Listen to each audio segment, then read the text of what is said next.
حيوانات أنقذت حياة البشر. الببغاء ويلي. عام 2008 أنقذت الببغاء ويلي حياة طفلة صغيرة عمرها عامين تدعى هانا كوست، والتي كانت تتناول إفطارها في منزل مربيتها التي ذهبت إلى المرحاض، في حين شعرت الطفلة بالاختناق بسبب قطعة بسكويت علقت بحلقها، وتحول لونها إلى اللون الأزرق وكانت على وشك حافة الموت. شعر الببغاء بأن الطفلة في خطر، وبدأ بالصراخ طالبا المساعدة بصوت واضح: ماما بيبي ماما بيبي، بشكل هستيري، حتى انتبهت المربية وأدركت أن الطفلة في خطر وسارعت لنجدتها لتنقذها في الوقت المناسب. الفيل نينغ نونغ. في عام 2004 عندما ضربت موجة تسونامي المميتة تايلاند، كانت الطفلة أمبر ماسون البالغة من العمر 8 سنوات بصحبة والديها لقضاء عطلة مع العائلة في تايلاند، وعندما كانت الطفلة تلعب مع صديقها الفيل الصغير نينغ نونغ، والذي شعر بالموجة قبل أن تضرب الشاطئ، أسرع يركض بعيدا والطفلة على ظهره، ثم أسقطها عن ظهره ووقف أمامها كجدار عازل لحمايتها من الموجة القاتلة. الغوريلا جامبو.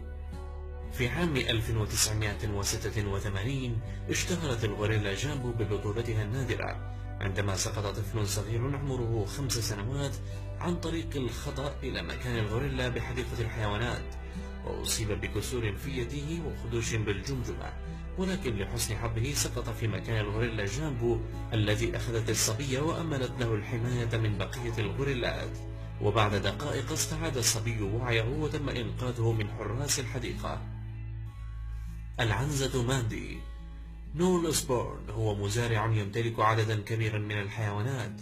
في إحدى الأيام سقط في كومة من روث الحيوانات وكسر فخذه ولم يستطع الحركة، ولم يسمع أحد استغاثته لمدة 5 أيام كانت خلالها عنزته ماندي بجانبه تقوم بتدفئته وتسقيه من حليبها كل يوم، ولم تتركه وحيدا، وساعدته على البقاء على قيد الحياة ل5 أيام كاملة قبل أن يتم إنقاذه. القطة ويني.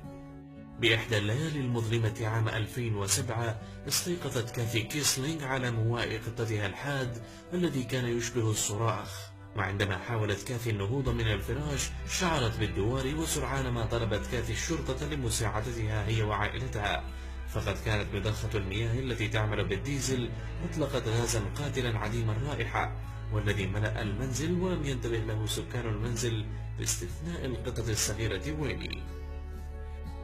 الدلافين المنقذة. أنقذ دولفين حياة شاب يبلغ من العمر 24 عاما يدعى تود أندريس، كان يمارس الركمجة على لوحه الخشبي عندما هاجمه قرش متوحش. بدأ القرش يعضه ويهاجمه من الخلف، وعندما خارت قوى أندريس ظهرت مجموعة من الدلافين وهاجمت القرش بكل شراسة، وقامت بتشكيل حلقة حول أندريس الذي أسرع بالهرب بعيدا نحو الشاطئ ونجا من الموت المحتم، والفضل في ذلك يرجع لهذه الدلافين الشجاعة. الحوت الأبيض. فتاة صينية تدعى يانغ يون كانت مشاركة في إحدى مسابقات الغطس بدون معدات لترى كم المدة التي تتمكن من حبس أنفاسها في بركة حيتان بيضاء، وفجأة شعرت بأنها لا يمكنها الحركة، فقد أصيبت بتقلصات في ساقها بسبب البرودة ولم تستطع السباحة وشرعت بالغرق، وفي تلك اللحظة شعر بما أصابها إحدى الحيتان البيضاء، فقام بسحبها إلى الأعلى منقذا حياتها. إحدى حدائق الحيوانات بدبي توجد أفعى معروضة للبيع، حيث قامت بأغرب عملية انتحار بالتهام ذيلها. يقول المشرفين على المتجر أنها إذا أعجبك الفيديو لا تنسى الإعجاب والتعليق، ولكي يصلك كل جديد اشترك الآن.